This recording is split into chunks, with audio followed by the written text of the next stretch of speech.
No problem at all. What's up? How are you doing? Can you hear me well? Yes, I can hear you well. I am good. I'm good. How are you?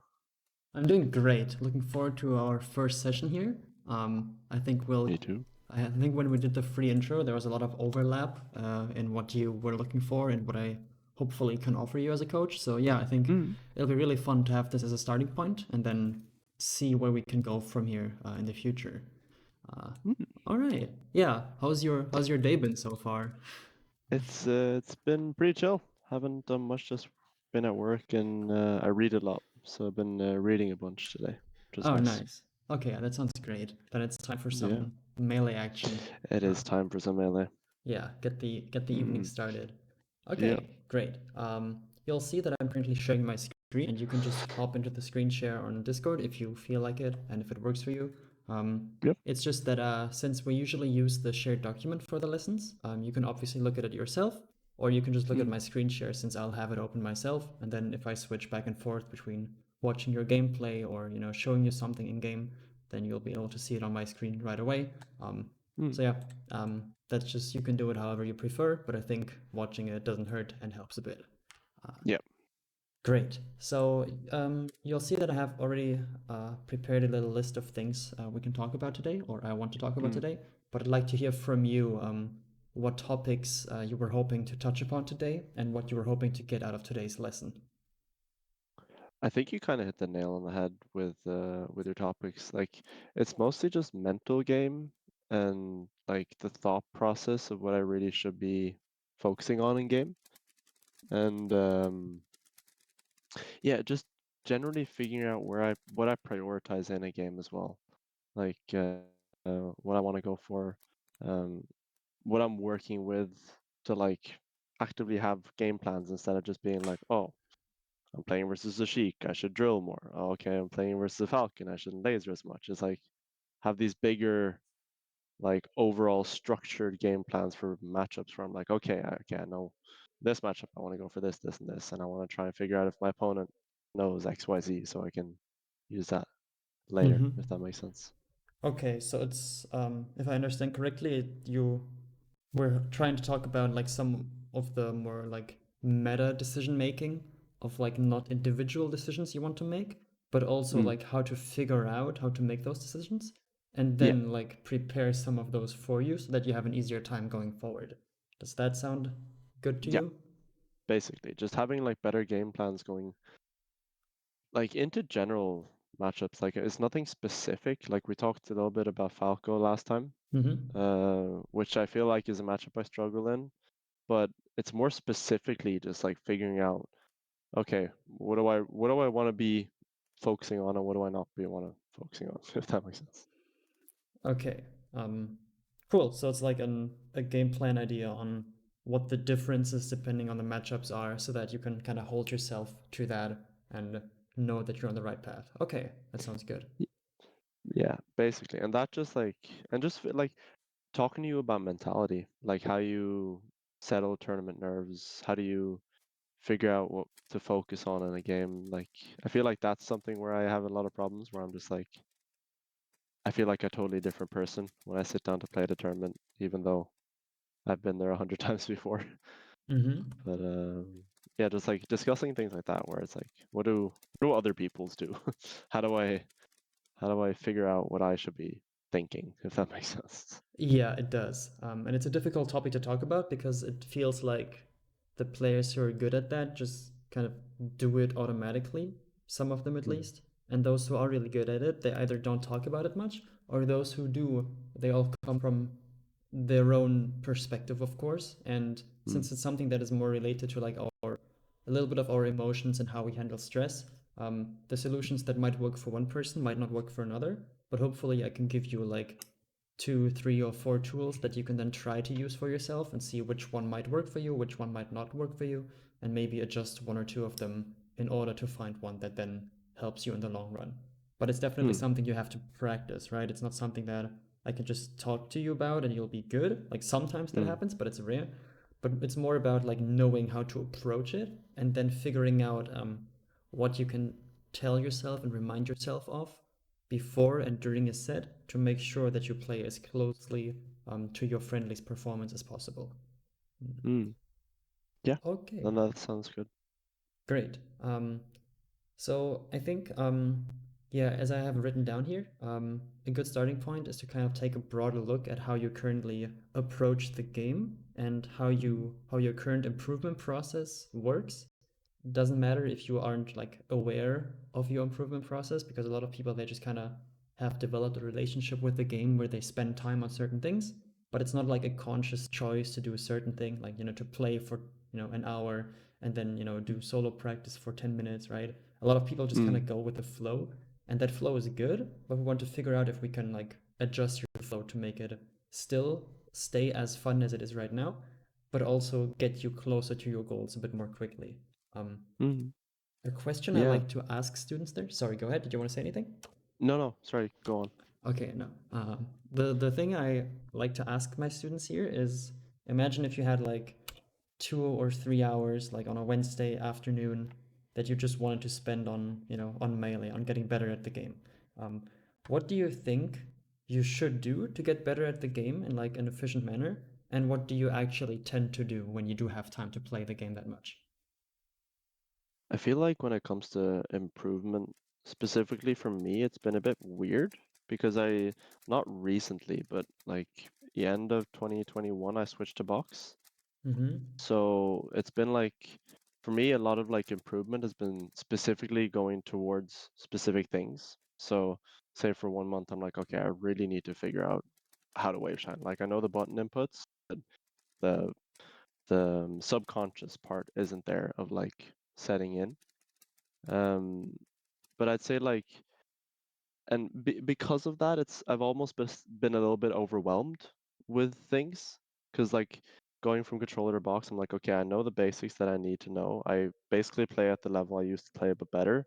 But now I'm like, okay, which small text do I learn? Like, do I need to learn the like shine up smashes or better shine out of shields or better shield dropping? Like, there's like this plethora of things that I feel like I should be prioritizing, like better ledge dashes, all these things, and I'm like, I feel very overwhelmed with all of them, so I tend to just end up just play Mm-hmm. games and just like go kind of autopilot and hope I get a sick clip here or there or something. But Okay. yeah, So you just go play unranked or play against friends or something, and then. yeah, I feel like I used to have a good strategy of always trying to sit down and practice something for a bit before I started playing, but I kind of fell out of I fell out of motivation for it because I didn't really feel like I was getting any better. Mm-hmm.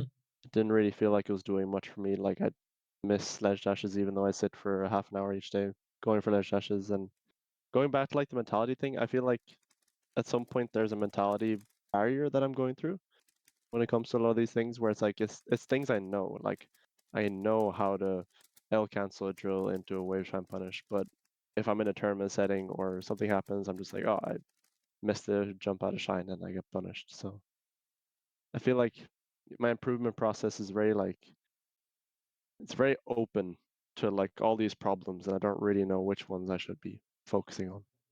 Mm-hmm. I see. So with the controller switch, there's just a lot of like tech skill holes that you could fix, Hmm. but you feel like there's some of them where you have put time into them and it hasn't really felt like it did a lot for you, and then there's some that have gotten better, but it's still hard to know which one to work on first and how to work on them to actually learn them as quickly as possible, right?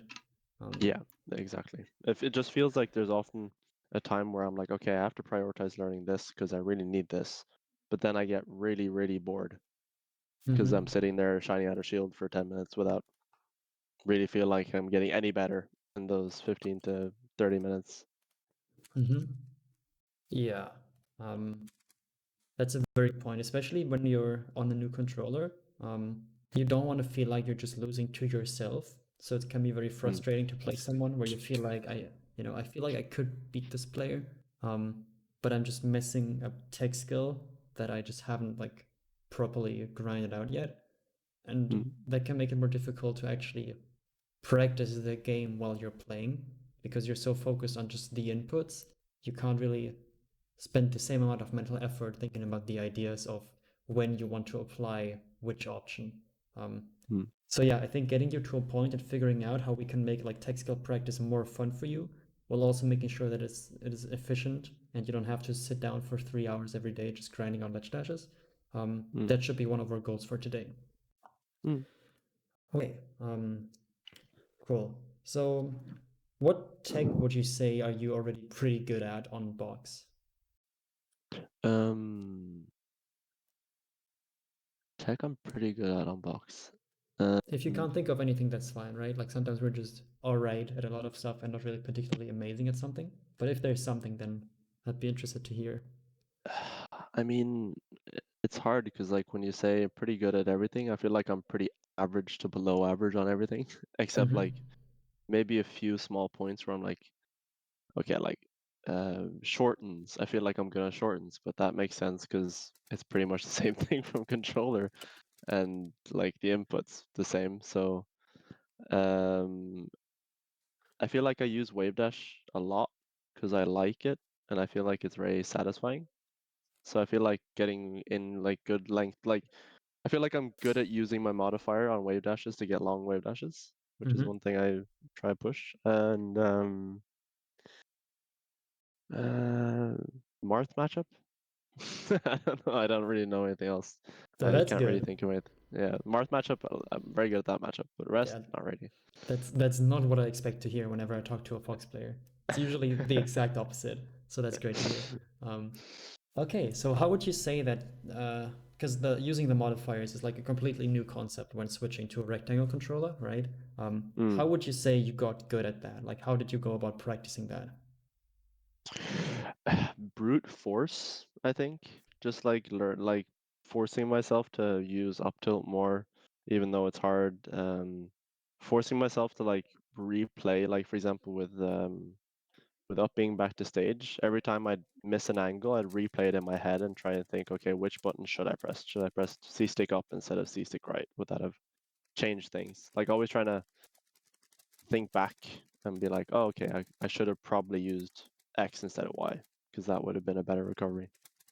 Um, but even after like 2 years on box, I still have a hard time using modifiers correctly, especially like up tilt. I feel like I don't use up tilt a lot because it's just like weird. I can't really wrap my head around the fact of turnaround up tilting on box. I don't really understand it.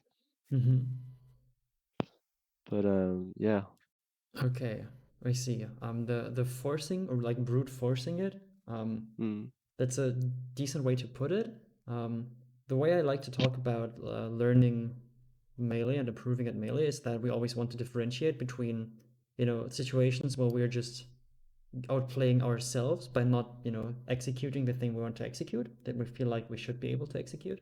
And then there's also Mm-hmm. getting outplayed by our opponent, right? But it can be good to like allow ourselves to be outplayed by opponents, but you know, as a reward, we get to just spam up tilt over and over again. And even if we're not hitting them with it, we're at least learning how to use that option, right? Like how to press that button properly so that we can then later rethink when we want to use it once we're good at, using it exactly when we want to, right? Mm. And whenever it comes to learning tech skill, I'd say there's two steps. There's the first step when you just aren't able to do it quite consistently yet, right? I'd say consistently is when you can do it like I'd say 7 to 8 out of 10 times, right? That's like a good level of consistency. Best case scenario, you want to get it to like 9 or 10 out of 10 times, of course. But Mm. once you're at like 7 or 8 out of 10, that's pretty good, and you could definitely work with that. But in order to get there, you just kind of have to sit down and do it over and over again. And you can solo practice the same way that you did in your real matches, right? Where you just try to do it and then think about, okay, why did it work? Why did it not work? How did I mess up this input? And of course, I'm sure you've tried something like that already, right? For some of these things, you Mm. said that you did like short bursts of solo practice before playing. Yeah. Yeah. Uh, can you give an example of like a piece of tech that you did that with and how that worked for you? Um, I think the last time I tried to focus on one specific thing was definitely when I think like maybe 3 or 4 weeks ago I played versus a fox in my local who was like just destroying me with Shine Out of Shield, which is something which is very frustrating because I used to be really good at Shine Out of Shield on my controller, and then I switched to box, and ever since I switched to box, I just can't figure it out. So I sat down and I spoke to another box player for a while about he does it and how he uses like the plink method and like pressing them both quickly, but in my head I just get spot dodge every single time. But Mm-hmm. it's the same thing as you said that like I just need to sit down and like get a feel for it, for how the input works on the box, because I don't really, it's hard to basically to transfer things from controller to box. So when I've gone onto box, everything is so fresh, which is one thing that's really positive. Like it helped me get rid of a lot of like unwarranted aspects of my play. But on the other side of it, it's also kind of alienified, like made things very weird in a level that I'm like, okay, I used to be able to short hop, shuffle nair into turnaround up tilt very easily. Now I can't even look at my controller and understand how to do those inputs. Mm-hmm. So it's weird. I don't know how to explain it, but like the last time it's just like sometimes it just goes very well. Like I'll be like, oh, I want to try and up smash more, and then I look at the input, I figure it out, and I hit it more. But like with other things, just my head doesn't really compute to the same Mm-hmm. way. Yeah, and I think that's where it's important to have those little solo sessions. And of course, we'll talk about how to make those less boring. Um, Mm, but I think that is where you can figure these things out of like, how does this actually work? Like, how am I supposed to press these buttons? What buttons do I press? How do I want to go about it? mm, Because only once you feel somewhat confident in that does it really become worth it to grind out the muscle memory for it. Because then you can be sure that, even if it takes you a bit longer than you would like to grind it out, you know that you're practicing it the right way, and you know that if you keep going like this, you will get to a point where you're doing it correctly, right? So mm, that's why it's always good for box players to figure out like how to do their ledge dashes before just sitting down and doing them in a way that makes it harder for them, because then you're just mm, like, walking in a good direction, but kind of limiting yourself in a way because you'll eventually have it a bit more difficult by doing it in a like non-optimal way. But for most tech, mm. it's pretty self-explanatory, like how to do them right. Um, if I were to tell you to like do 5 up tilts in a row on box, you'll probably be able to do them, right? Yeah, Yeah, and if I told you to do like 5 turnaround up tilts in a row, how are we feeling there? Is that doable? I would be very surprised if I was able to hit one. Okay, and that's where we have to start with some of this tech, is we Mm, can only sit down and practice it um, if we know how it's done in the first place. And that's where you either need to, ask someone, or you can sit down and just try it out for a bit to get a feel for how it works.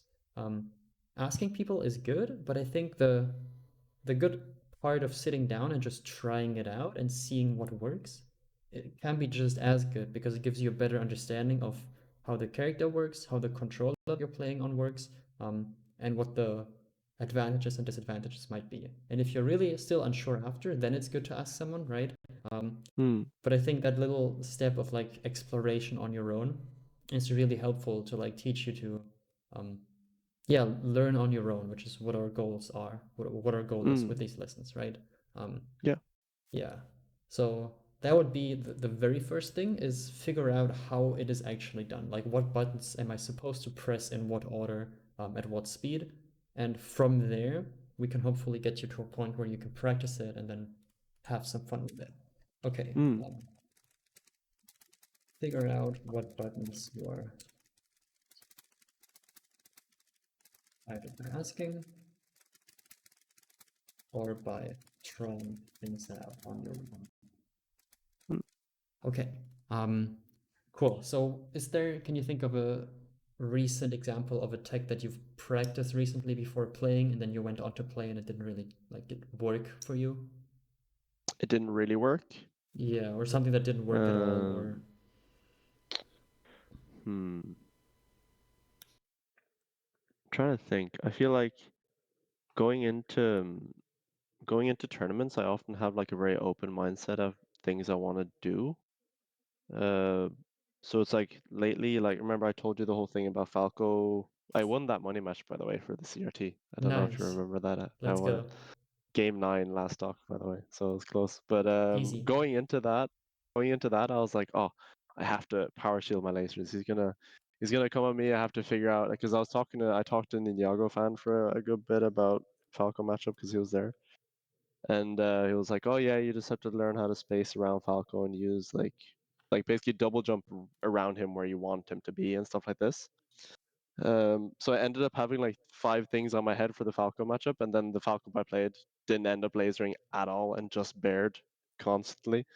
So I feel like my thought process for going into that match changed very quickly after I started it because I was like, okay, everything I've been thinking about for the last 3 days, everything I've asked other people about the Falco matchup doesn't matter here. This guy doesn't play Falco. He plays Falcon Falco style, if that makes sense. Mm-hmm. Um, so I don't know. I feel like I'm very bad at like actually focusing on one thing and sitting down and doing it for a while to the point where I feel like it either worked or failed. Like not since I basically switched from controller to box have I really felt that. Because well, when you switch controller, everything's new, so you just have to figure it all out. But after a certain point, I just kind of figured like, oh, I can do enough. I don't have to be able to shine out a shield every time or shine grab or do these things. I'm just like I can do enough, and I want to get over that hump now, if that makes sense. Yeah, where you're not But just like doing enough, where you can actually yeah, do all the things you know about that you could be able to do.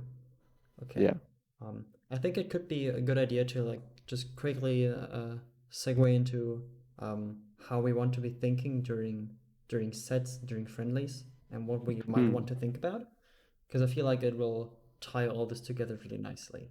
Um, mm, so if you think back to like a recent set that you've played, like a tournament set, or you know that money match you just told me about, um, mm. if you try to like put yourself back into that situation, what would you say? How many of the choices and decisions you made in the game were you making on like a super conscious, active level, where you were kind of talking yourself through them, versus how many like were you just kind of doing intuitively? I feel like that set I was doing a lot of. Oh wait, 2 seconds. Yeah, sure. Sorry, 2 seconds. Give me a sec.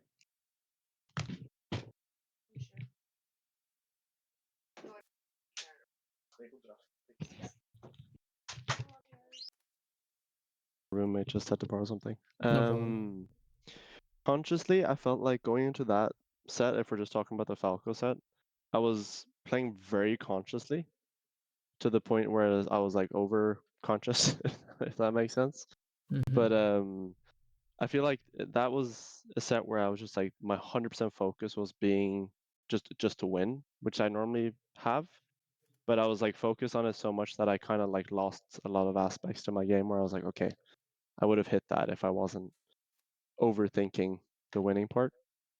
Um, but thinking about like conscious versus unconscious, I feel like the last time I went to a tournament, which was on Wednesday, I had one set versus Rich. I don't know if you know him. He's a Yes. Fox main. Yeah. Um, the first game we played, I I was trying to stay very conscious of the music I was listening to. So just like Mm-hmm. trying to sing the song in my head the whole time. And I noticed that helped me to a certain degree, but it also made me very predictable, I noticed. Mm-hmm. Um, and then for the second game, I tried like paying more attention and I just got destroyed the second game. So it's like how conscious I was compared to how I wasn't conscious. It's like finding that middle ground, which is Mm-hmm. hard, I guess. Yeah, that's a great example you bring up of that recent set. Let's try to think about when people are playing their absolute best, even like the super good players. They're not, when they're playing their absolute best, they're not actively thinking through every decision they make. It's more that they're thinking in the spots where it's necessary, right? For example, when they lose an interaction that plays out uh, really badly for them, or if they end up not pushing the advantage far enough and they know they want to do it better next time, that's when you actively think and try to adjust for the next time it comes up. But most of the decisions, especially when things are working decently well, you can just kind of like play and, like you said, focus on playing well without anything super specific in mind, Mm, and make sure that your conscious thoughts only come in when it's necessary and when you have time to deal with them. Because if you try to think too much during a set, like you might have tried to do in your second game against Rich, um, we just don't have the brain power for that. Because the game is too fast for us to actively think through everything, and if we try to, then we just end up being too slow and get ran over. Um, mm, but if we don't think at all, then we might not be able to adjust to like critical situations where we might be losing the same way over and over again.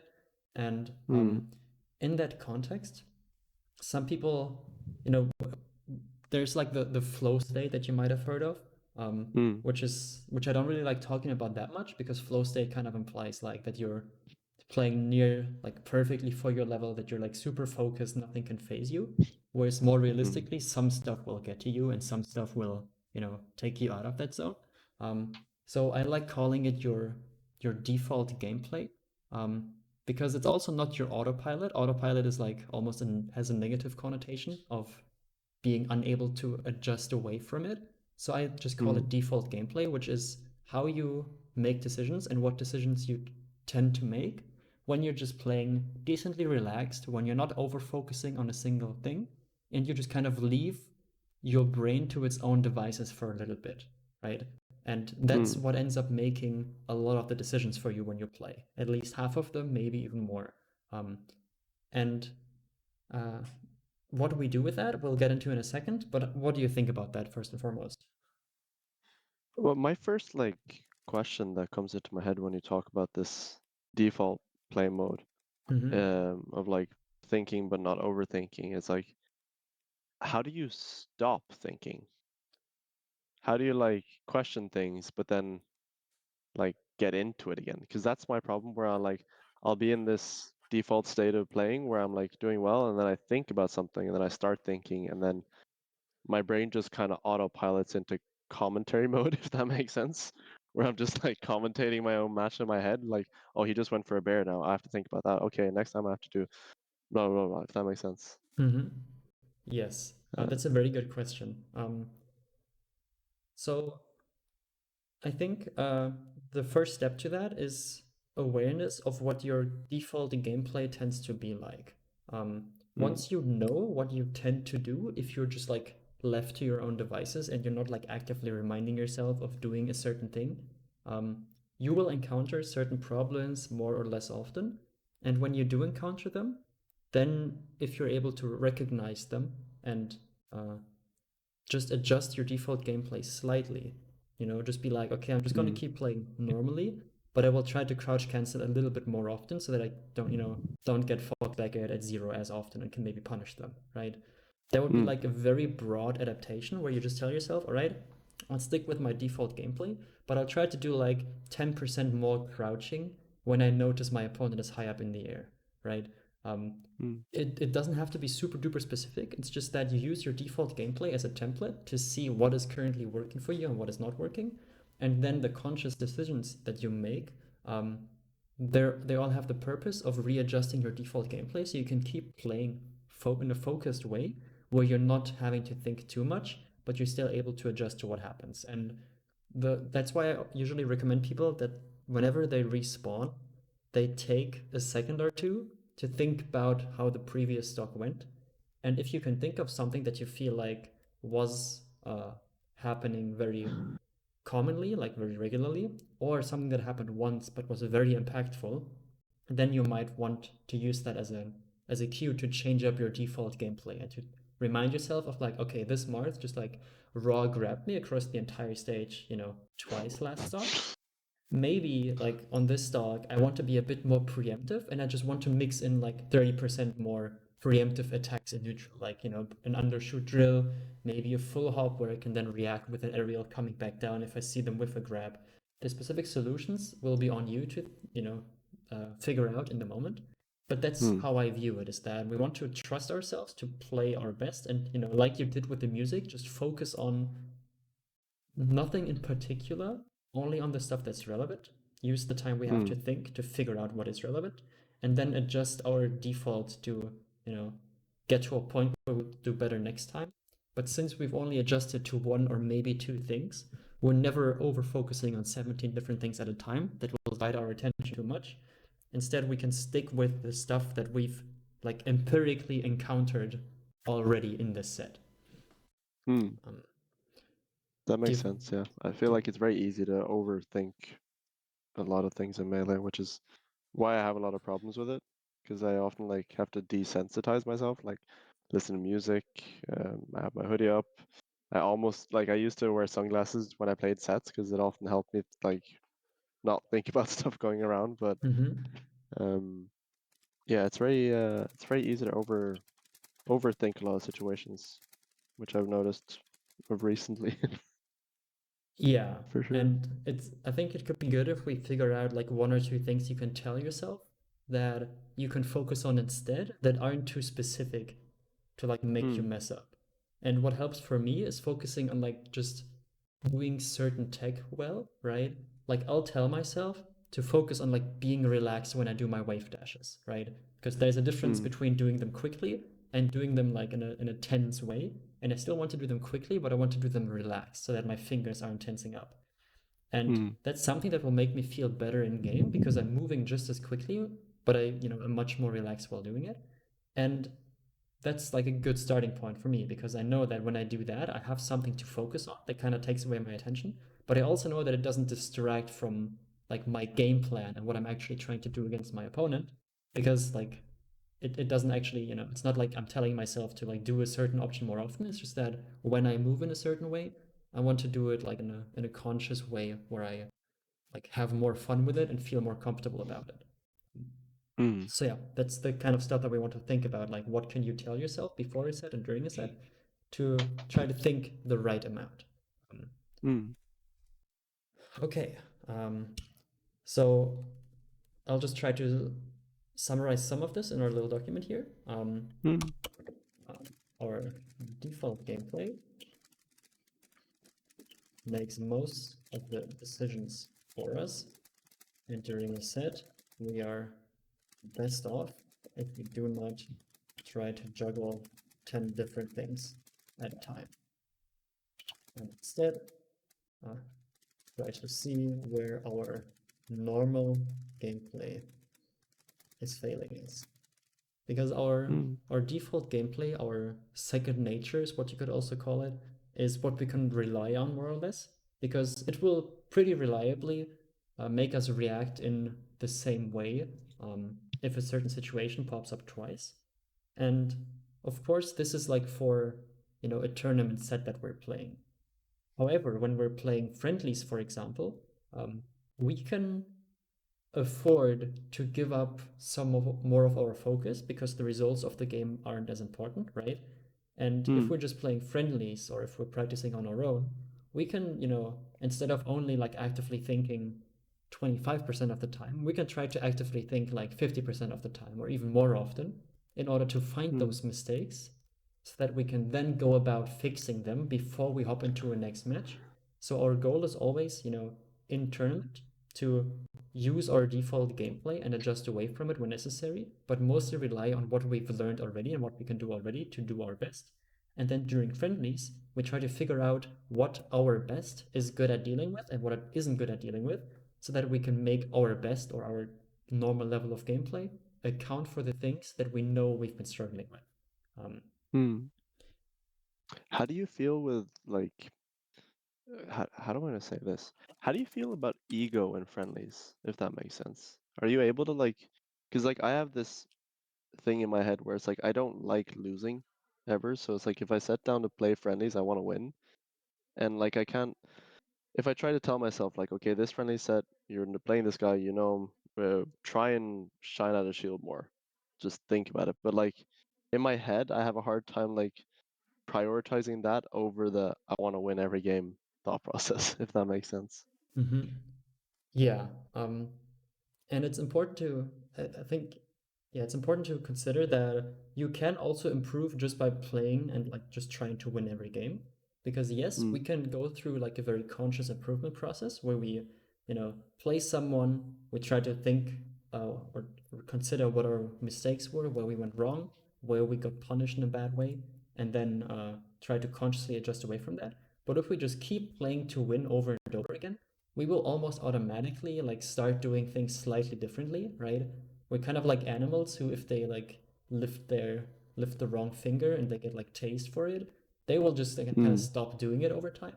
And it can be similar for us, but it can take longer if we just, play over and over again, because we might miss stuff that we would otherwise be able to consciously figure out more easily if we were to think more. But Mm. yeah, and to answer your question more specifically, it is difficult to do that. I think it helps when you go into the session already thinking that way. Um, because then when you lose, it's like, okay, yeah, I wasn't, expecting to win or playing to win. And then if you end up Mm. winning anyways, it's like, okay, nice, I'm winning a few games, but like I should still try to focus on what I know I need to do to actually get better at the game in the long run.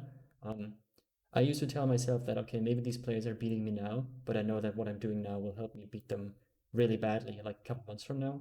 And that was enough Mm. to like calm my ego down a little bit. Um, but now I've reached a point where I just like really don't care. I'll play unranked. I'll lose games against the most random players, but then, when you go to a tournament and none of those players like do well against you, then you know that you're practicing in a way that makes sense, because we're not trying to do Mm. well in those friendlies. And it's more of a like psychological thing, as you said. You can think about, why am I valuing these friendlies so much? Is it because Mm. I think less of myself if I lose? Is it because I think that they think less of me if they beat me, right? And then you'll pretty quickly figure out that you don't have to think less of you for losing those games. Your opponents probably really don't care at all if they beat you. They're just happy that they're doing well, right? Because everyone's only thinking about themselves. Um, Mm. so there's a lot of ways to go with that, and yeah, I think you just have to like go into sessions with that in mind, see how it makes you feel when you lose those games, and then either like accept that it is that way, or figure out a way to talk yourself through it and remind yourself that, okay, if I really want to get better in the long run, then I have to accept these losses and just keep going from there. Mm. Yeah, I feel like it's very easy to, like you say, just like over complicate the aspect of winning in the 2 seconds.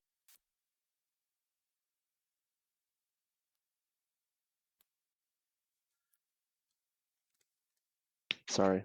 Um, yeah, no, I feel like when it comes to my ego in Melee, it's often very hard for me to like.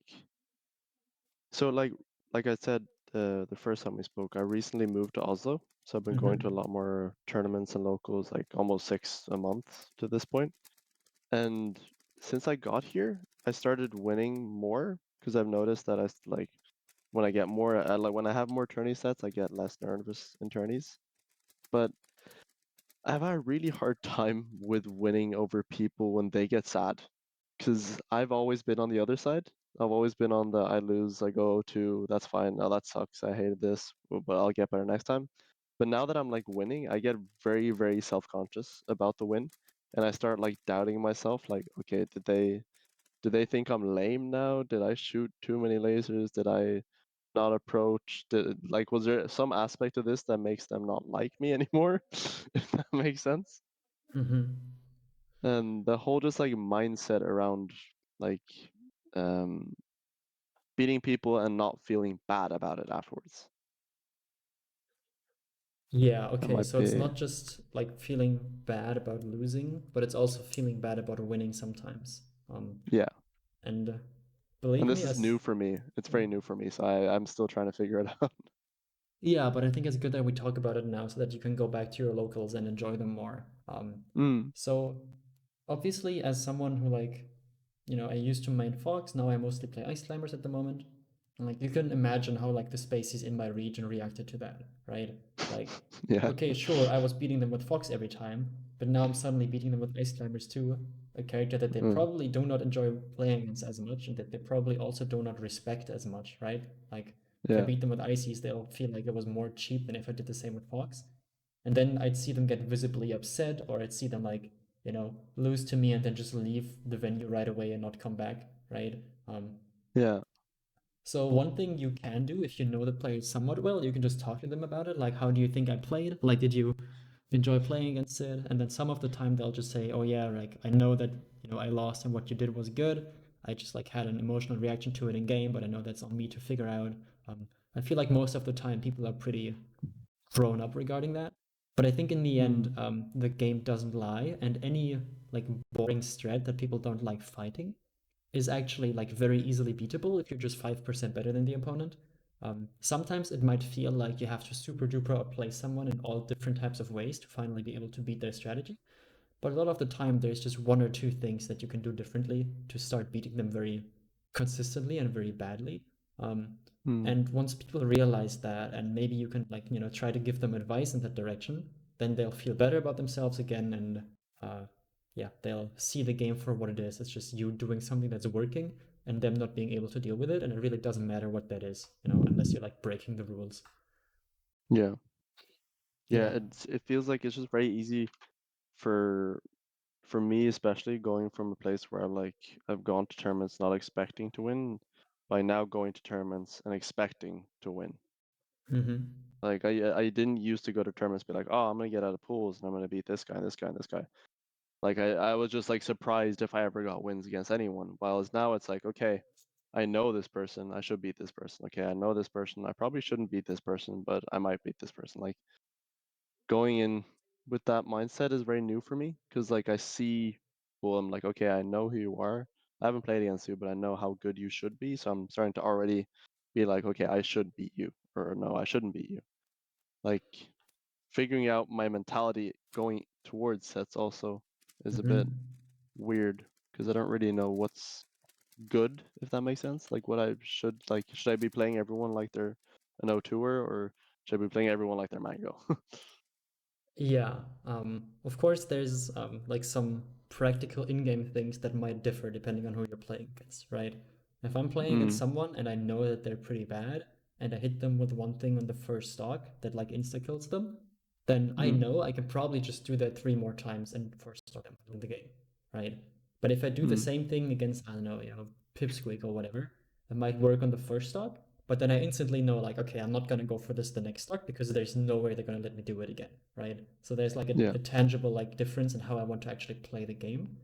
But especially at locals where there isn't that much on the line, I try to go into any set thinking that my opponent is like a very good player. And I try to treat them with the respect that I would a good player. Because in the end, if they're a worse player than me, then I should hopefully end up winning by the end, anyways, even if I treat them like a good player. Um, and if they are actually a good player, then I'll have more practice in learning how to play against good players, which is how you get better, right? By playing better against good Mm, players. So that's something you can do, but I think it's also worth talking about like how you actually respond and how you feel when you're in those types of sets. So let's say you're like in a 3 or like a 2-2 last game situation against someone who's a lot better than you. How do you mm, feel like that tends to make you feel? And do you have like any physiological responses to that? Like, some people get shaky hands or mm. whatever. But like, how do you tend to feel in those situations against really good players? I think like to a certain degree, I'll often like just start overthinking, like uh physically, like I'll just like think about all the reactions to the set afterwards if I win, or if I don't win, all the reactions I'll have after the set. Like your F- reactions or other people's reactions? both, but I think Mm-hmm. it's more other people's. Like I mean, I'll react pretty much like I'll be happy or sad, but like I don't really.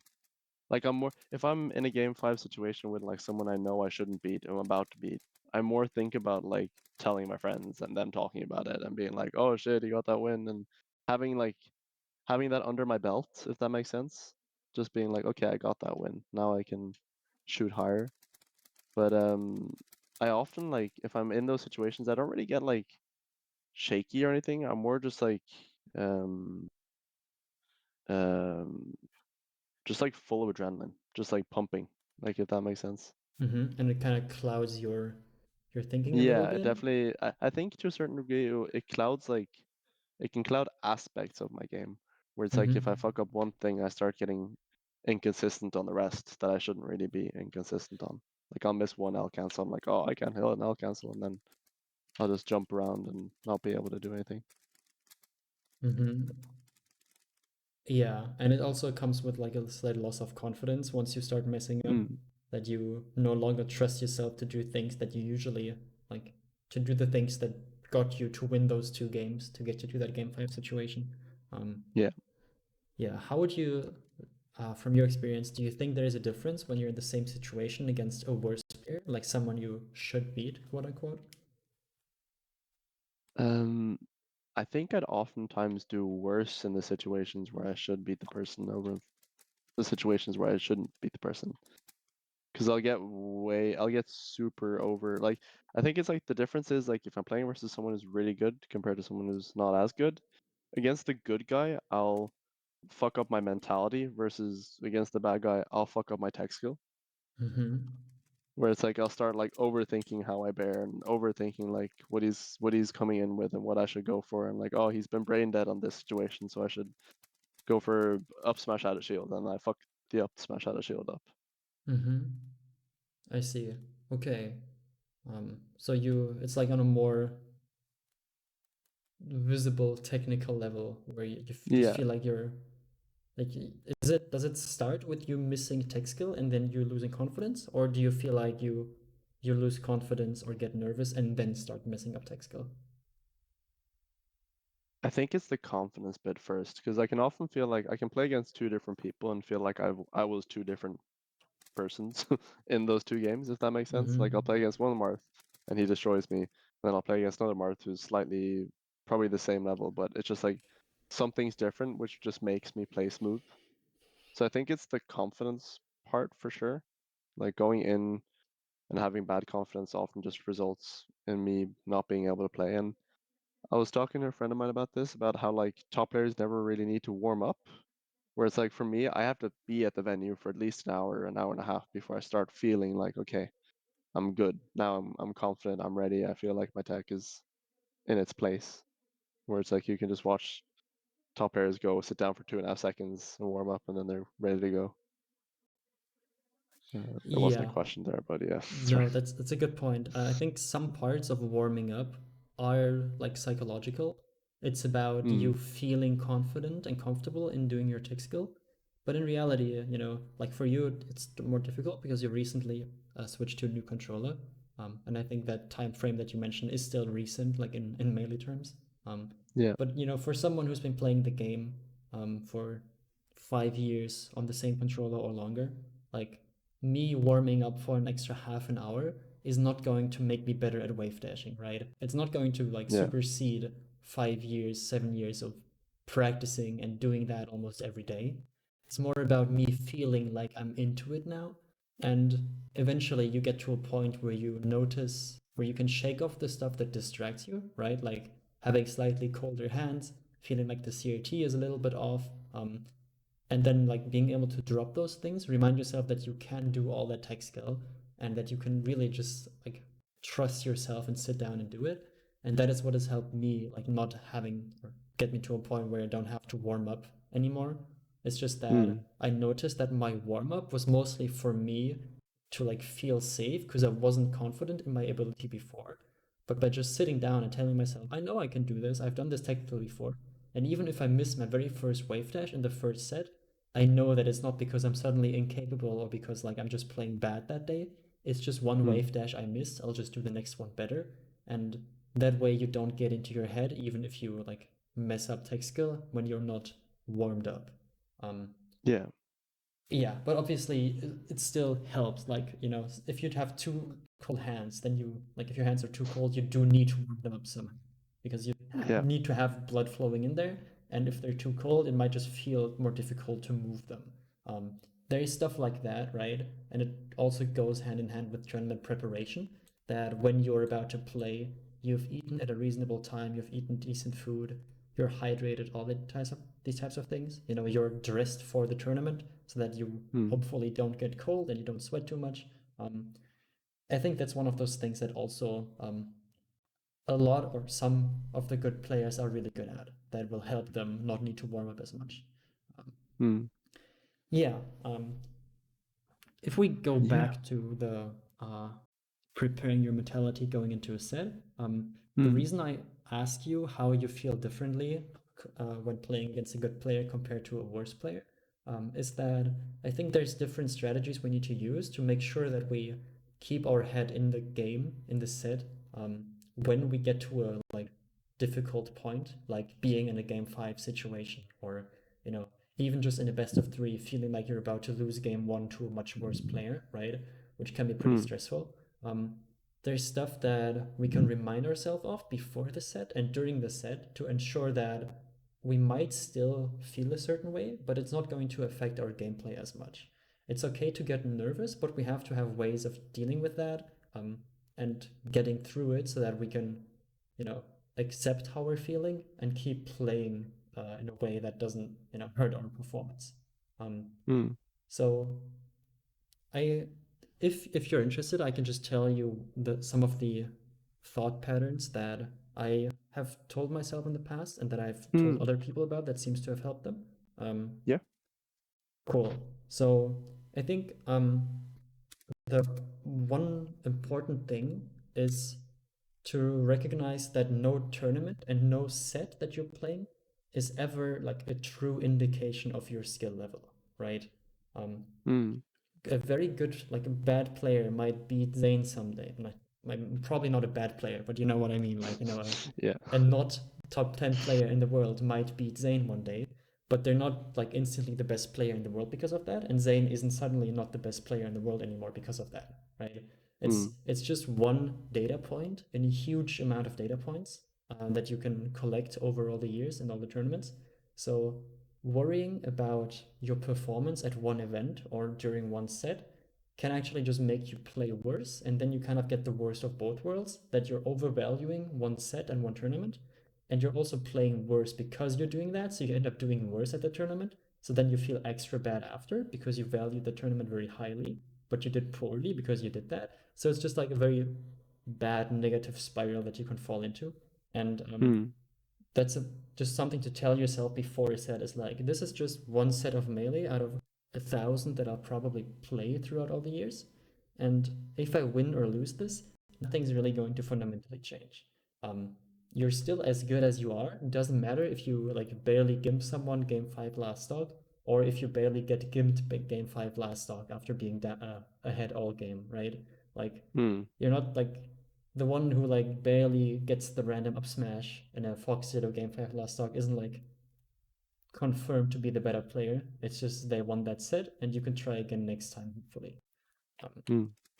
Okay, so no one set or tournament is ever a true indication of your skill level and the effort you have put in. That is also important because sometimes we practice a lot for one tournament and then we feel like we should do better at that event, but our performance is always going to vary to some extent. And sometimes if we practice a lot, it might help us, we might get 10% better, but because of our, naturally varying performance levels, we might do slightly worse than usual at that event still. And then it's not Mm. that our practice wasn't worth it or we're doing the wrong thing. It's just something that like statistically can and will happen to us. Yeah. Okay. Yeah. I mean, personally, I feel like I put way too much value on sets in general. Like I'll overthink a set's value way too much and a tournament's value way too much, and always like I do probably the exact opposite of this, where like every game is like a true indication of my skill.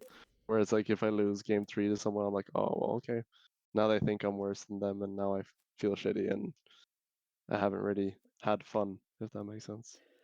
Yes, I know exactly what you mean, because that I used to get extremely nervous and have the problems that you described against better and worse players. I used to have them Mm. so badly that I would just like lose to players who were so far below me on a technical level, like on a ranking level or things like that, that it Yeah. just I just completely lost hope and like, am I actually getting better at the game or am I just getting worse like the past half year? But it was just Mm. me valuing the sets more and more because I felt like I was expecting more from myself and putting in more effort. But that was impacting my tournament performance so badly that it made me seem like I was getting worse, which yeah, that's why I'm talking about it to you right now, because we want to Yeah. avoid the same thing happening to you for too long. Um, okay, great. And the another thing that goes hand in hand with that is that no one set is ever going to be your last or only chance to prove yourself. Um, Obviously, proving yourself always begs the question of who are you trying to like prove yourself to? Are you doing it for yourself? Are you trying to make other people think that you're good, right? But the important part here is just that, especially at locals, you might be in a situation where you're about to be like a person who's seated much higher than you, and you might really want to take that chance. But even if you lose, you'll probably be able to play against the same player again in the future. And even if they, for some reason, like beat you in that bracket in winners and then just retire instantly without even finishing out the tournament, right? Which could happen technically. There will Yeah. be similar players on a similar skill level that you can play against, where you will have the same feeling, right? It might be in a different region. It might take a while until someone like moves there and is on that exact same level. But usually, like if you're about to beat someone who's like, you know, top 50 in Europe, like ranked 48, like sure, it sucks to Mm. lose that chance, but you can probably get the similar chance against number 47 or 46 or 49 or whatever. And Mm. it'll come out to be the same thing more or less once you do end up getting that win. So there's no point like overthinking the one set that you're playing because no tournament is ever the last one. There's always more melee to play and there's always Mm. more wins for you to get. Mm. Yeah, that's I feel like it's very easy, like you say, to just feel like it's your last chance for everything. I feel specifically that way with locals, but that's because I had this mindset until like before September where I'd only go to so many locals because it'd take me an hour and a half to get there and I'd spend 60 euros on a train back and forth. So every local felt like it was my last chance to prove myself, or like the one chance I had to show everyone that I'm not shit. And now that I live here, I'm still like battling with the same mentality, even though I live 2 minutes away from my local. Mm-hmm. Yeah, it's kind of like a carryover that you can hopefully try to remove slowly. Um, Mm. but as I said, these are things that most people will like consciously know, but it's about how we use that information to prepare ourselves for sets and how we can practice reminding ourselves of these things during a set to shake off uh, the emotions that are impacting our gameplay before we've already lost the Mm. set. Um, okay, great. Another thing that I think is really helpful too is to recognize that even the players who are like low seeds at locals, they have also put in a lot of effort into getting better at the game, right? Um, of Mm. course, there's some people who just like show up drunk who've never played the game before, and for those it's not the case. But for most players, even a lot of the O2ers, they've practiced the game a lot.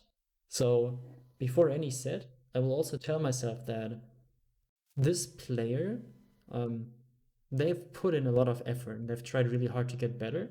And if I notice that they might be about to beat me, I don't have to like panic and scream in my head and start playing even worse. I can do the opposite where I'm like, oh, this person is playing well against me. They clearly must be pretty good because I know that I'm pretty good and I've tried really hard to get better. And now you've given the opponent more respect, and you're no longer as afraid of losing to them because it's not like you're no longer thinking, "Oh, I'm about to lose to a bad player."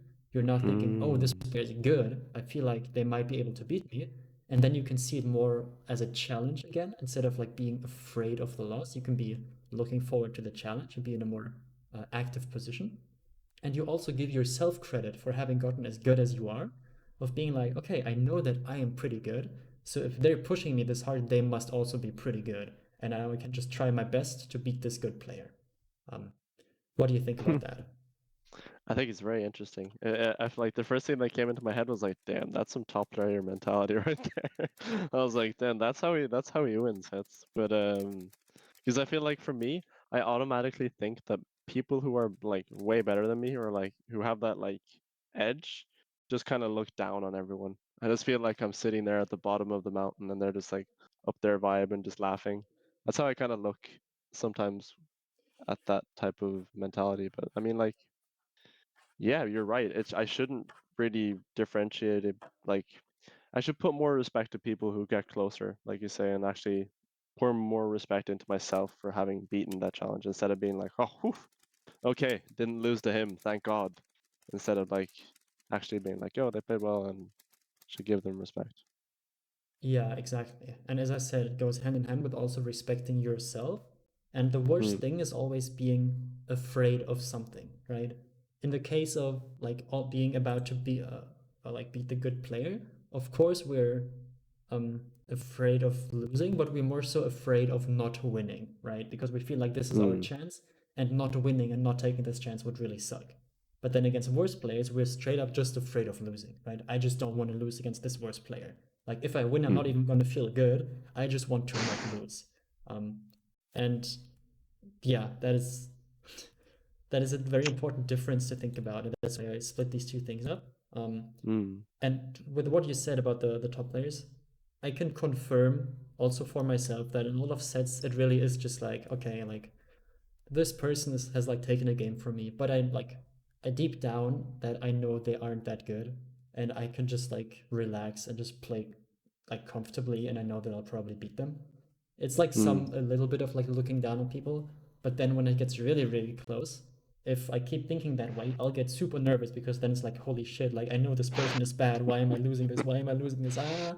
So instead, I need to remind myself like okay, this player has made it this far into the bracket, and there's uh, always a chance that they might be able to beat me. And if they do, then they clearly are very good because I know like that I have like some confidence in my own gameplay. And now mm, I'm once again no longer in the position of like, oh shit, I just don't want to lose. Now I'm like, okay, let me try to see if I can like make something happen here and win the set for myself and beat this good player who might be about to be. Um, mm, so it's like if you're just winning anyways, then yeah, there might be a lot of looking down on people, and it might stick around even in very close situations for a lot of players.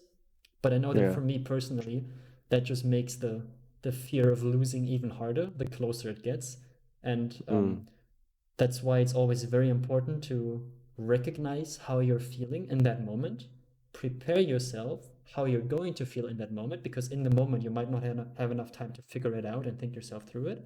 So it's always preparation, then recognition, and then having a way of like getting yourself through it, of like accepting that feeling, but also reminding yourself of why it isn't as bad as it might feel in that moment. mm, Okay, good players, and um, we can simply try to beat a good player. Um, let's see what happens. Yeah, it's important to be okay with losing, but if you just go into each set of like, oh yeah, I'm okay, it's okay if I lose, it's okay if I lose, you can end up feeling a bit indifferent about the set and not mm, invested enough to really try your best. Um, it's like some sort of uh, defense mechanism where people just go into a mm, set like completely not caring, right? And then they can come out of it and tell themselves, "Oh yeah, like I didn't really care anyways." yeah. It's better to care and realize that we care and know why we care, and then also know like how we feel when we lose after having Mm, cared so much. I think that's the more healthy approach. But yeah, yeah. um, these are some of the things. There's another few tricks. The first one that ever worked for me was trying to put myself into my opponent's shoes in like close-ish situations, or when like I was about to make an upset, or when someone was about to make an upset on me. So if we Mm, start with us being the worst player, whenever I'm in a close situation against a better player than me, I think that okay, I have a lot to win and almost nothing to lose, and they have almost nothing to win but a lot to lose, right? Like if I mm, beat someone who's like top 20 in the world and I'm just like some random wobbler, then they'll feel pretty bad about themselves, and like that's something that will help me a lot when it comes to rankings and things like that. Um, but if they win, it's just like, okay, yeah, that was to be expected. So if I'm about to mm, make an upset, I know that there's really nothing I have to be afraid of. I don't have to worry about anything because I can only win here. And that helps me a lot. And then, mm, now we might think, okay, but what if you're about to be upset? Doesn't the same apply to your opponent? Yes, it does in a way. But first of all, I'm already okay with the fact that I might lose to this good player, like we talked about in the pre-step. And losing to mm, a good player isn't that bad. But also, they're probably nervous as hell because they're about to beat someone whom they consider to be better than them, right? They mm, they have a lot on the line and they don't want to miss this chance. So they're probably nervous as hell right now. So let me just chill out and let them like strangle themselves and let them give them time and space to become more and more nervous, because I know that in the end, like I'm the better player, and if they're nervous and I'm not, then I'll always win. And it's such a huge advantage to just be able to not get nervous no matter the circumstances, because the person who does get nervous, their gameplay will yeah, just go to shit first. And Mm. from there, if you're the better player, it's very easy to pick up on that. And if you're the worst player, that just makes the upset more easy to accomplish. Mm. What do you think about that? Yeah, no, I feel like this answers like a lot of questions I have about general mentality when it comes to just like we were talking about earlier with this thought process of looking at people by how good they are and like defining myself out of that win and not. I feel like it's very easy to overthink losses, and especially where like losses to people you expect you shouldn't have lost to. Um, and like I said, this is all stuff like everything we're talking about now has just been things that I've really been like searching my brain for the last like couple of months. Is like, how do I think in melee sets? Because I've never really put it to words. I've always just like the best tournaments I've had were the ones where I played music the loudest, so where I couldn't hear my thoughts and just played. um, but yeah, it is. It's like you say. It's game is hard. There's a lot of things to think about. Yeah. But yeah, no, I think it resonates a lot of the stuff you're saying, especially with the like just accepting losses and accepting like it and as not like I feel like that's one thing I often look at as like a loss as a negative thing. In itself, it shouldn't, but it feels like I look at losses very negatively and feel very bad about them, even though I really shouldn't be looking at it so negatively. Mm-hmm. Yeah. Um, Um, exactly. And I now once again, I think you should try. This is the line along which I want you to think about this. Um, mm, and there will be other things that you can tell yourself or that you can um, yeah, try to remind yourself of. But the mm, important part is that before each set, doesn't matter if it's a better player or a worse player, you try to think yourself through some of these things and prepare yourself to pull them back out when you're in that moment where your nerves are affecting you or where the mm, outcome of the set is affecting you. Because, as I said before, if you just go raw into the set without reminding yourself of these things, it'll take you too long to pull all of this back up into your like conscious thought mm, and then like fully talk yourself through it, because it's a long process of recognizing how you're feeling, accepting it, trying to like talk yourself through it with that acceptance in mind, and then coming out on the other side being able to play better again. The mm, more you practice this, the more easily and quickly you can remind yourself of these things, the more quickly and easily you can talk yourself through them. And like now, like whenever I feel that way, I just like close my eyes for 1 second and then I'm just playing normally again, right? But it's still like a mm, long process of practicing this over and over again. And the more you do it, the quicker it will be. I think, with like a lot of things, sure, you can just play more and just keep playing and keep getting better, and then you can beat those worse and better players despite your nerves or mentality affecting your performance. But we might mm, as well do both, right? Get better at the game and also get better at managing our mentality. Because honestly, a lot of my best wins in melee are just because the other person gets like nervous or something and I just don't. And then mm, despite me being like the worst player on paper, I manage to beat them because yeah, their gameplay deteriorates just a little bit and then suddenly I'm the slightly better player for the last 1 or 2 games and then can somehow win. Yeah. mm. Okay. Yeah, I feel like when it comes to melee, it's very easy to have that thought process of being like, I mean, for me personally, I've always been like, I want to win. I don't really care how I win. So I'll like circle camp, I'll do whatever. Like, for me, it's like I'm such a competitive person that that's the part I care about. But it's also like, it's the reason I play melee this much is because I love the feelings of sets. I love going into it. I love like the nerves. I love the whole like getting out of my comfort zone and pulling myself out of something where it's not the day to day. And yeah, it's hard to sometimes come to terms with those feelings too, because they're pretty. they're pretty big. Like it's hard to explain to people who don't go to tournaments and stuff. Like, yeah, I get nervous at this. This is hard to explain, but like I get adrenaline from this shit, and Mm-hmm. people don't really. It's hard to explain to people who aren't melee people, of course. But yeah. Yeah, for sure. I notice it the most when, because I used to get pretty nervous during exams. I would just be Mm, like sitting there, like shaking a little bit, like super, you know, moving my legs a lot, just waiting for the exam paper to be handed out. But now I mm. just sit there and I'm just bored because like melee sets are so much more intense and the adrenaline is so much higher there and I know how to deal with that. So now when I'm like nervous before an exam, I just think back of like some of the top eights I've played and how I felt there and how I managed to deal with that. And then I'm like, okay, yeah, this literally doesn't matter. Like That's like my awesome. That's future, my really academic career, that's irrelevant. But like that one local 5 years ago, that really like that was a game changer, Ex- you know. exactly. We all Okay. have those moments, man. Every melee player has that one stock. If you could do it differently, the whole world will be different. Yeah, unfortunately we all do.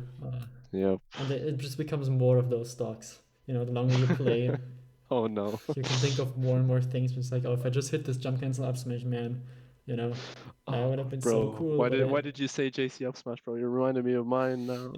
yeah, it's always the JC up smashes. I'm It's so always the sorry. JC up smash. Why did I full up air? How did that happen? Why? I never do that. It was an easy Oh, 3-0, and then I get why did reverse I try to 3-0'd. What the hell? why did I try to JC up smash when I'm standing still? Why am I? That's a classic.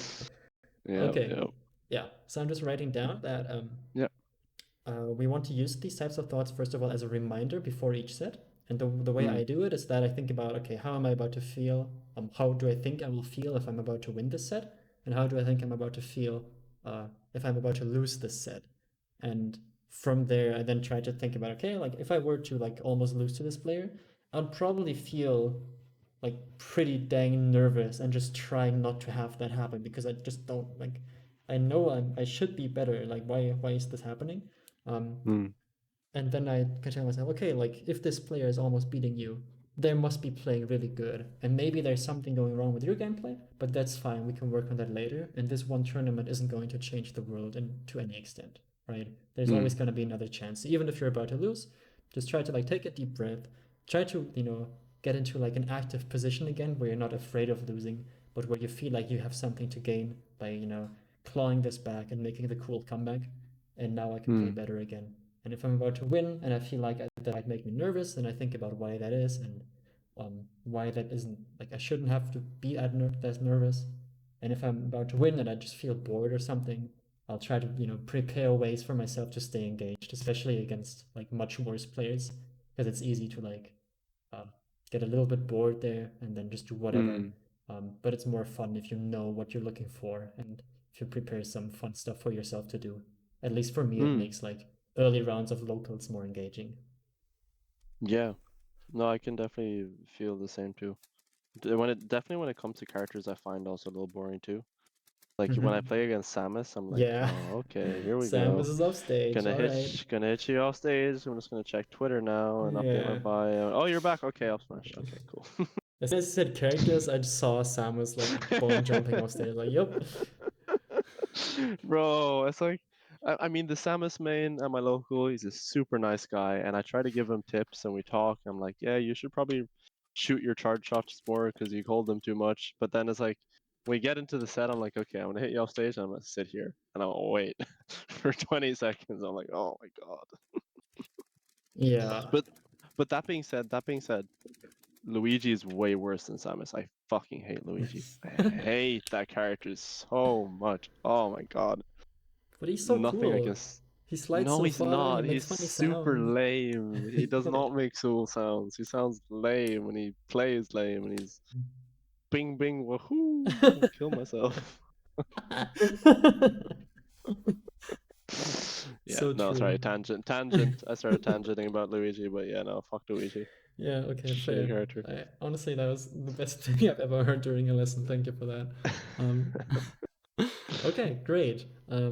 So yeah, now that we know that, of course, like character matchups and like mentality regarding a matchup is something we can also talk about. I think that could be worth doing um, as a slightly separate topic in a future lesson. just so that we can get through a few more things in this session that we've touched upon already.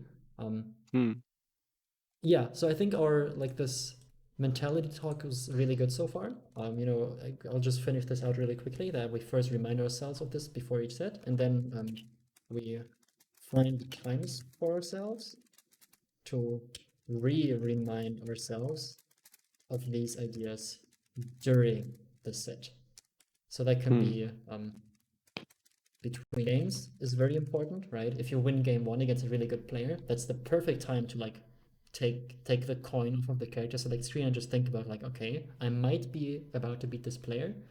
I can already feel myself getting a bit nervous. Why is that not something that why is that something that doesn't have to affect me in this way, right? So between games is good. Between stocks is good. You can't always do it between stocks. Like sometimes someone just dies really quickly and then comes back up right away. But if you start KO someone, which is an advantage for Cass, that he gets a lot of time to think while KOing someone, you can just like, move around a bit and think about like, okay, how am I feeling? Do I notice any of these thoughts creeping up? And if yes, what can I talk myself, or how can I accept them, recognize them? And then what do I want to tell myself to get through them? Yeah. Cool. That's mostly it. Yeah, I'd say as of your homework, remember to write down, is first of all, you should try that framework for tournament mentality. Is remind yourself of these things, add something to it if you feel like there's something else, like just other one or two sentences you could remind yourself of that you think would help you with not feeling afraid of losing in any situation. And make sure that before each set, even if it feels stupid and irrelevant, just really quickly go through them in your head, and then between games, just quickly go through the most relevant ones again in your head and see how that affects you in your gameplay. Here's the mentality framework during tournaments, and see what sentences you might want to add and how it works for you overall. Again, it's something that needs practice, so it might still be difficult in the beginning and not actually help. But I think approaching it from this angle will make sure that even if it doesn't work, we can at least adjust away from it because we know what we're like trying to do, right? There has to be a clear starting point, a clear framework to work with, and even if that fails, we can, create a new one, or we can hopefully just adjust this one slightly to better suit your experiences. Okay, great. Because I'd love to like give you a couple more pieces of advice regarding the tech skill thing, because it did sound like a lot of the stuff you talked about was you being a little bit unhappy with your execution and how that makes it difficult for you to improve, right? Yeah. Training resumes is something I was very interested in, just like having something that isn't ledge dash for 20 minutes every day. Yes, exactly, because no one actually does that, right? There's these like training plans that people often like to see. It's like, 10 minutes of ledge dashes, 10 minutes of L canceling, 5 minutes of wave shines to the left, 5 minutes of wave shine to the right. And like people will do that for 1 or 2 days and then they'll never do it again because it's an absolute like it's gonna bore you to death. And you'll get home from work, you'll think about having to do that, and you'll just not play at all, rather than doing that. And then you've accomplished the exact opposite of what you might have wanted to. So that's why I'm trying to like redefine or explain to you what I think solo practice is best used at. And the second aspect, like the second pillar that I like to talk about, is what I like to call tech skill maintenance. Tech skill maintenance is different from like learning tech skill because it's more about you using the tech skill you already know and also combining different tech with each other so that you learn to go from one thing into another, right? Because the practice of the problem of just practicing ledge dashes is that in a real set, you're never just going to be like on the ledge doing a ledge dash and then going back to ledge doing another ledge dash, right? You're probably going to be off stage doing a side B shorten at a certain height, fast falling to ledge, and bam, then you have to do the ledge dash. And an example of like tech skill maintenance would be that you jump off stage, do a side B shorten at various heights. Maybe you just choose one height to start out with. You do the side B shorten, you fast fall to ledge, and then you try to ledge dash back on. right? It's like a realistic recreation of something that might happen in a real match where you want to execute this way. And now you're not just practicing the shortens, which you're already good at. You're also practicing the ledge dashes, which you have to practice by themselves, of course, if you can't do them at all yet. But you're practicing these things in a realistic way where if you now go into a real match and you end up doing a side B shorten at that height, it'll feel very natural to just do the ledge dash after because you just spent maybe just 10 minutes doing something like that, right?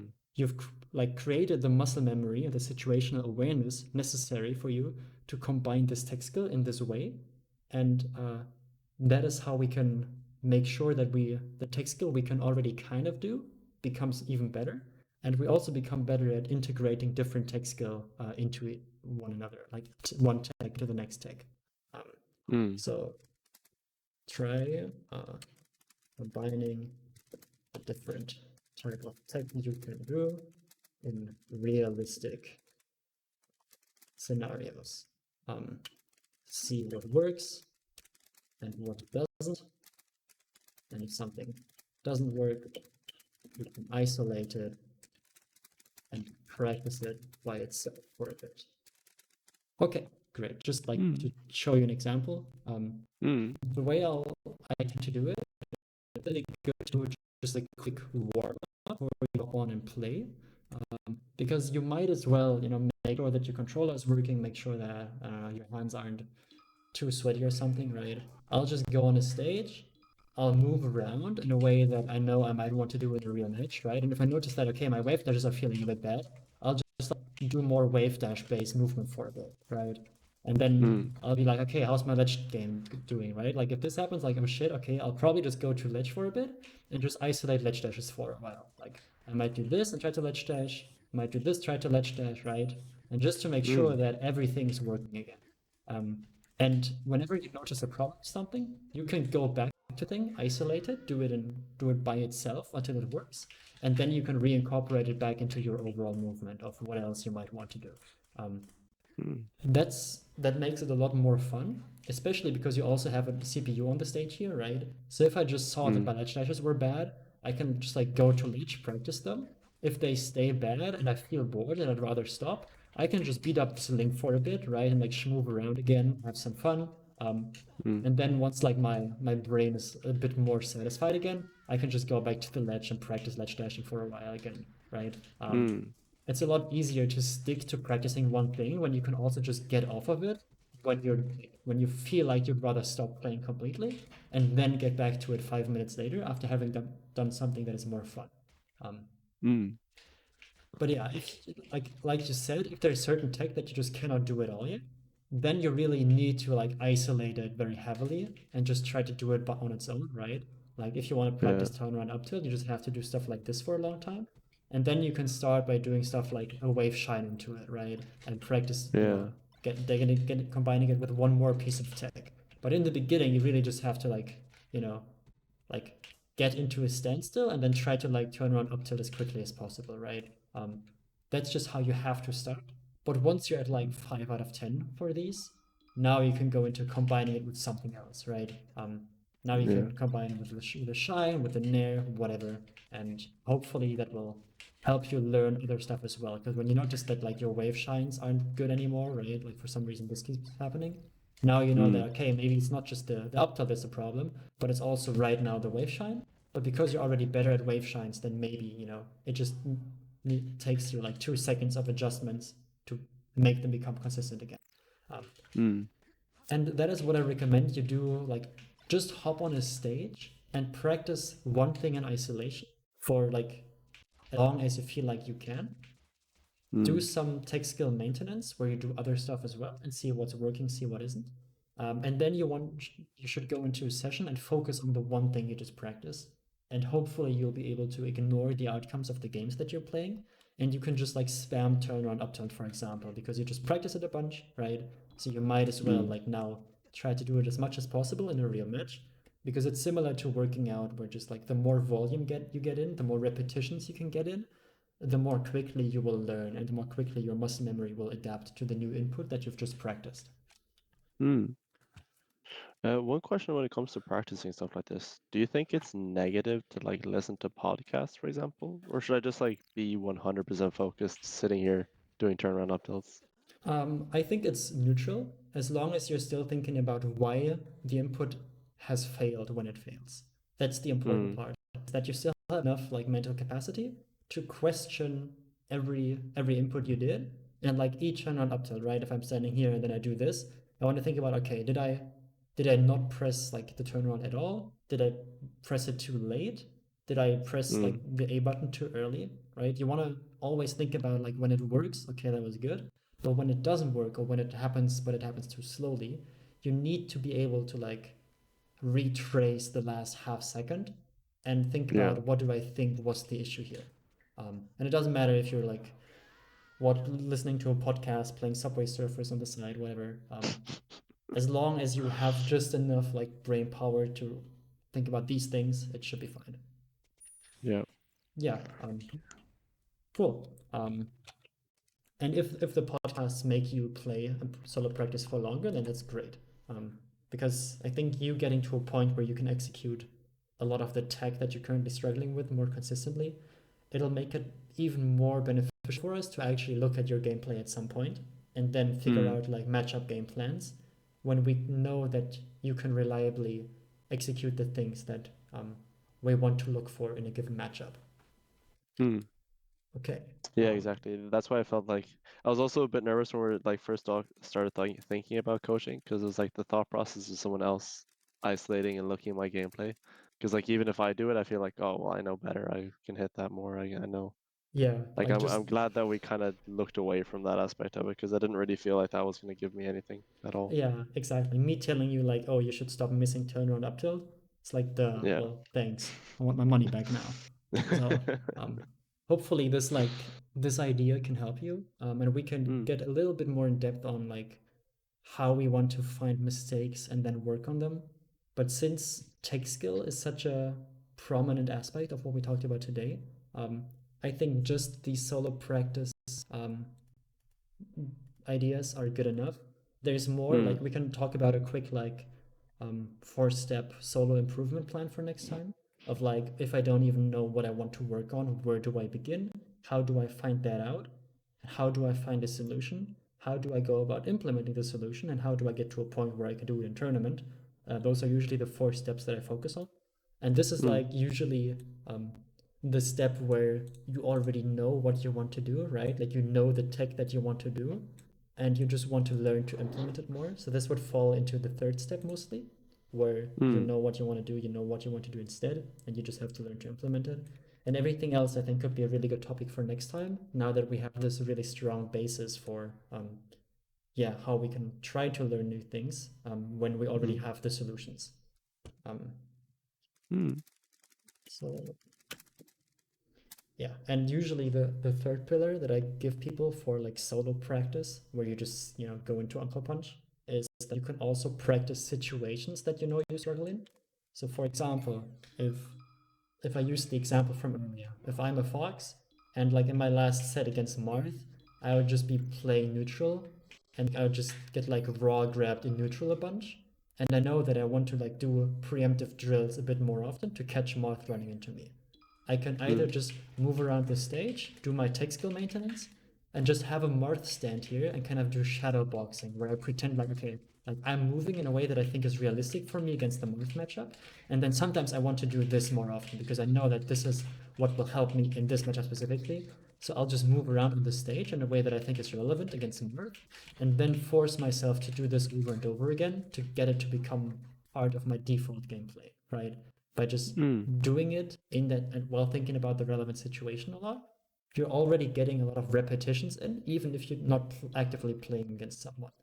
If you want to take it one step further, of course, you can record this Marth doing stuff like this, right? And then sure, like you can tell yourself that, okay, in this situation, in this recording, I know what the Marth is going to do, right? So I could probably just stand here and up smash, but you still have to have that little bit of like disbelief or like that keep that illusion up that you're thinking that you're playing like against like a real Marth player, right? Where you're mm, like trying to move like space around the forward air and then make sure you don't get grabbed like this, right? So maybe you want to like do stuff like this and just see where it takes you, right? Um, Yeah. That's the last thing that solo practice is really good for. You can learn tech skill. You can make all the tech skill you already know flow into each other more efficiently and make it work more consistently. But you can also get repetitions in for situations that you want to change up how you play them in order to improve your default gameplay and to make sure Mm. that your default gameplay now includes these new options some of the time without you having to actively think about them as much anymore. Ah, this is all so interesting because like I'm starting to see like the threshold between what you talk about the default gameplay and also like almost this like separate entity that I'm starting to build in my head of like my Uncle Punch ego, where it's Uh-huh. like, yeah, I know how to wave shine drill or drill wave shine the crate 50 times, but the mindset I have for each wave shine isn't the same as when I have it playing in game or if I'm going for techs, ledge techs, like yeah, I can hit 10 out of 10 sides B or the tech side B, but I'm not really putting myself in the mentality of this actually being gameplay, which is very interesting thought actually. I haven't thought about that before, and the whole shadow boxing in a CPU is really smart actually. Yeah, exactly. Because if I were to go on unranked to get better at the situation of preventing getting raw grabbed by Marth across the entire stage, um, Mm. of course I could just cycle with every player until I find a Marth, and then even if I find a Marth, they might only do this if I'm lucky once per game, right? So Mm. once every 2 to 3 minutes. So throughout an hour, I might get like 25 repetitions of that situation in if I'm lucky, right? Yeah. Whereas if I do something like this, right, I can just practice this counterplay over and over again. If I want to make Yeah. it even more realistic, I can like record Marth doing something differently, right? Like this. And now I have Mm. like a mix-up situation being played of like the one time Marth just runs up and grabs, and the other time Marth runs up and down tilts, so I can like practice the different spacings. Or Yeah. I can have one where Marth does this and then just keeps dash dancing, right? Like tries to grab me after. So maybe I like try to wall him out, and then I can practice reacting to his whiffed grab because I undershot, and then go in and punish it, right? So you can make Mm. it as realistic as you want to be. The important part is that your solo practice should always be a direct lead up or a direct preparations for the session that you are to play after. So you want to pick out a piece of tech skill that you want to learn, that you want to focus on learning to implement against real players. Um, and then if you just spend like 2 or 3 days only practicing one piece of tech skill and only focusing on one piece of tech skill while playing unranked or against friends, that's going to be way more efficient than trying to either do everything at once, like 7 types of tech skill at once. And it's also going to be more efficient than just playing for the sake of playing and not focusing on anything in particular. So you want to pick up Mm. one thing, limit test it, and try to do it as much as possible so that the neurons become connected in your brain and that they stay connected. Hmm. Interesting. Yeah. Okay, so before you play against humans, do at least 5 minutes of solo practice um, using mostly pillars 1 and 2. Um, those are, the like just grinding out tech skill and then also doing the Mm. tech skill maintenance of implementing or like making them flow into Mm. each other. The third thing is also very important, but I think that becomes more important the better that your execution gets. So yeah, making sure your execution is where you want it to be should be our top priority for now. Um, Mm. Okay, but yeah, don't forget that whenever you get bored here, you can just move around and like mess up this Marth and like have some fun with whatever you're doing, right? Yeah. That's much preferable. Like you just having fun with like platform wave lands for 2 minutes and then doing like 2 more repetitions of a ledge dash or a turnaround up tilt. That's much better than Mm. you just stopping the gameplay altogether and hopping on unranked and like turning your brain off again. So yeah, Uncle Punch has a lot of fun stuff you can do to distract yourself if you're not feeling engaged enough or if you feel like you're tired of something. So make use of that. Hmm. Cool. Will for sure. Great. Do you have any remaining questions? Or is there anything I've talked Um, about that you disagree with or that you'd like me to clarify?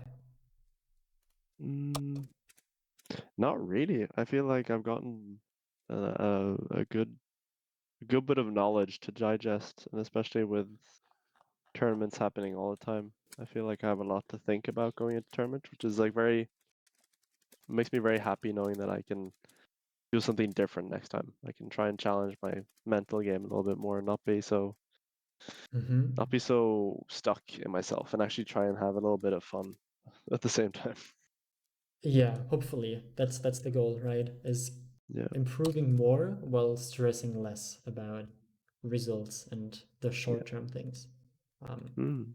so what the what the game plan? That's another good thing to talk about next time. Is like what actually is a game plan? Because Yeah. I think what a game plan is directly relates to our default gameplay, and it gives us another application to how we can approach looking at our default gameplay. So Mm. that's a really interesting topic usually. Um, Mm.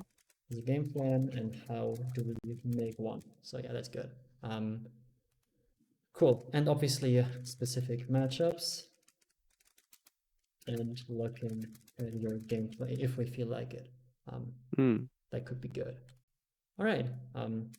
Great. So yeah, how did you feel about all of this so far? You happy with how it went Yeah, today?